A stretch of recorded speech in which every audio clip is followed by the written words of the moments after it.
Gauri Suryavanshi, S मराठीमध्ये आपलं स्वागत। वळूया आजच्या बातमीकडे।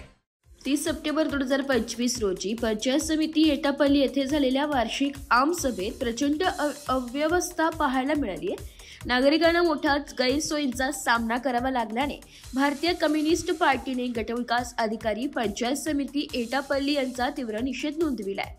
आमसभेत नागरिक आपली समस्या मांडत असताना ध्वनी व्यवसाय निकृष्ट असल्यामुळे कोणालाही कोणाचे बोलणे स्पष्टपणे ऐकू आले नाही। तसेच पंखे काही चालू तर काही बंद असल्याने उकाड्याने नागरिकांना बसणे देखील कठीण झाले।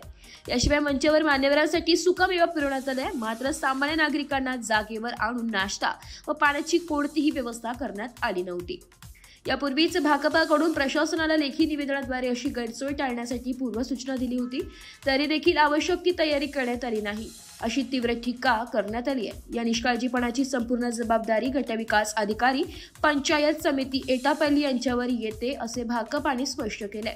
भाकपाचे जिल्हा सहसचिव कॉम्रेड सचिन मोतकुरवार यांनी निवेदनाद्वारे सांगितले की आमसभेतील ही अवस्था ही जनतेच्या अपमानास्पद वागणुकीचे उदाहरण असून याचा निषेध आम्ही नोंदवित आहोत।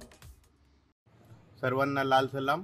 आज दिनांक 3 सप्टेंबर 2025 रोजी पंचायत समितीच्या नियोजनाखाली आयोजित माननीय आमदार धनुराव बाबा आत्राम यांच्या आमसभेत अत्यंत खराब अव्यवस्था होती।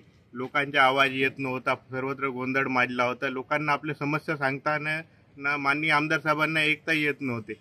या विषयाच्या तेथे उपस्थित असलेल्या काही लोकांनी विरोधही केला, पण तेही न ऐकता तो नियोजन शून्य आमसभा चालली होती। तिथं हवेची व्यवस्था पुरेपूर नव्हती। भारतीय कम्युनिस्ट पार्टीने एक दिवसाआधी निवेदन देऊन पूर्वसूचना दिली की तिथं लोकांना साठी सर्व प्रकारची व्यवस्था करण्यात यावी, तरी तिथं कोणत्याही प्रकारची व्यवस्था बरोबर आढळून आली। यासाठी आम्ही पंचायत समितीचा निषेध करतो। निषेध निषेध निषेध। एस मराठी न्यूज साठी तालुका प्रतिनिधी रवी बार सांगड्डी, सिरोंचा। अशाच नवीन ताज्या घडामोडी जाणून घेण्यासाठी आमच्या एस मराठी न्यूज चॅनलला लाईक करा, शेअर करा, सबस्क्राइब करा आणि बेल आयकॉनला क्लिक करायला विसरू नका।